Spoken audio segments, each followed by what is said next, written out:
Legal scholars have grappled with family members alienating children from one of their parents for more than 200 years. American courts have dealt with cases of parental alienation in high-conflict child custody cases since the phrase was first articulated by Dr. Richard Gardner. Research into the court cases between 1985 and 2018 illustrates that parental alienation is becoming increasingly common. Despite it being a common occurrence, family law and custody courts have struggled with controlling parental alienating behaviors. Relief is difficult for a number of reasons. Brainwashed and alienated children often, through no fault of their own, participate in their own abuse. Visitation and custody orders aren't specific enough to justify punishing alienating parents. The effectiveness of sanctions is questionable.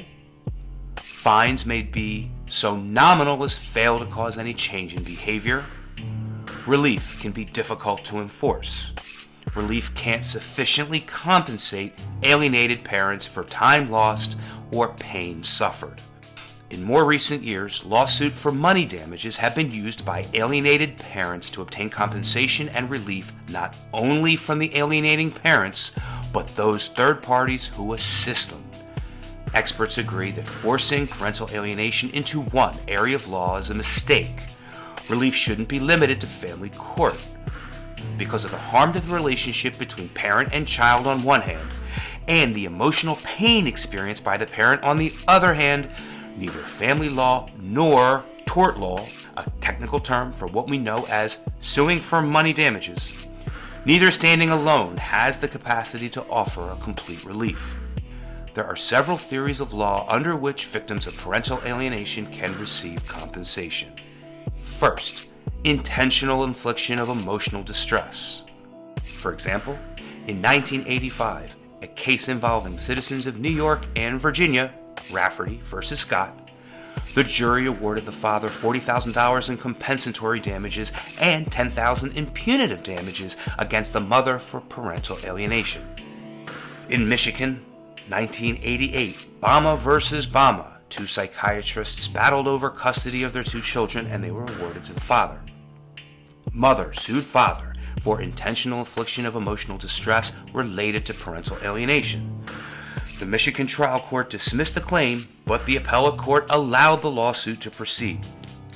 It held that a tort claim could be pursued for parental alienation even after the parent lost her custody case. In Vermont, 1978, Sheltra versus Smith, a mother was allowed to sue the father for parental alienation where her children refused to have any contact with her. Although the Vermont trial court dismissed the complaint, the Vermont Supreme Court reversed and remanded the complaint. The court concluded by acknowledging it is the task of the law to remedy wrongs which merit redress, even at the expense of incurring a flood of litigation. In Arizona, 1987, Pankratz versus Willis, the former wife of the plaintiff father and his daughter, then approximately 4.5 years old, disappeared.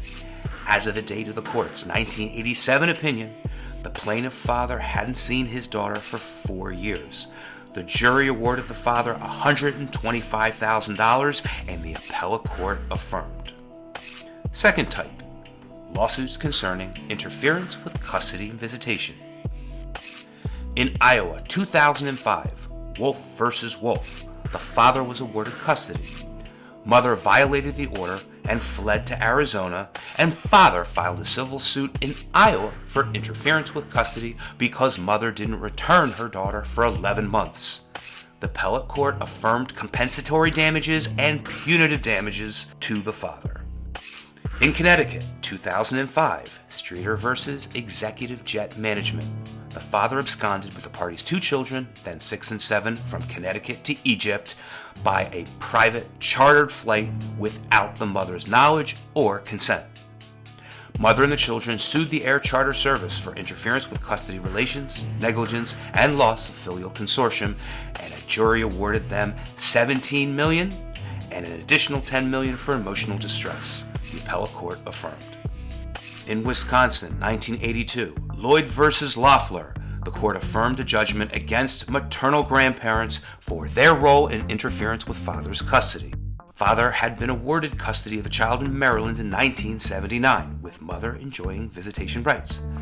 Mother and grandparents refused to return custody to the father, and the court awarded $70,000 in compensatory damages and $25,000 in punitive damages to grow by $2,000 every month until Carol is returned to her father's custody. Grandparents alone appealed, but the Seventh Circuit affirmed. In California, 1971, Gibson versus Gibson, paternal grandmother provided father with help and financial support, together with father, to deprive plaintiff mother of the lawful custody of her two children. By the time of the court decision in the case, mother hadn't seen her children for 7 years. Mother was awarded $50,000 in actual and $40,000 in punitive damages against grandmother, and the court affirmed. In New Jersey, 1984, DiRuggiero versus Rogers, a New Jersey father whose custodial rights were violated sued the mother, her current husband, the current husband's adult child, and her attorney, alleging violations of the Parental Kidnapping Protection Act and for tortious interference with custody rights. The court stated that an allegation of deliberate indifference with the legal right of a spouse to custody of a minor child states a claim in tort under New Jersey law. In Texas, 2001, Eberle versus Adams, the mother failed to return child from a court-ordered visitation shortly after the decree was entered that named father as the primary physical conservator. The jury found mother's boyfriend, grandparents, and mother's sister liable for interference with custody, intentional infliction of emotional distress, and conspiracy, and awarded father over $1 million in actual and punitive damages. The Court of Appeals affirmed. Third kind, lawsuits concerning loss of maintenance and support are available in 3 states. In Illinois, 1985, Daly versus Parker, the court permitted a mother to sue a woman in Chicago on behalf of her children because she persuaded their father to leave the family and stop their maintenance and support.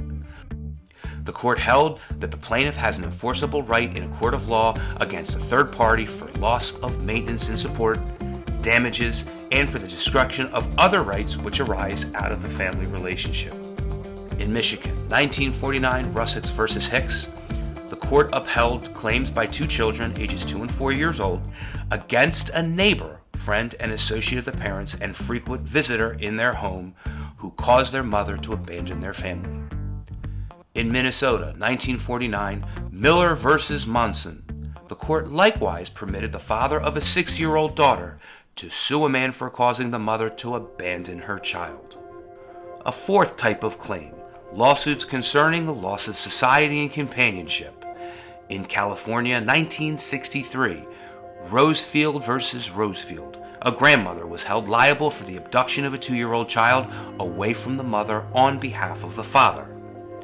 In North Carolina, 1999, Huddlemeyer versus Cox, a jury awarded a highly publicized $1 million judgment to a former wife whose husband's affections were successfully stolen by his secretary, whom he later married.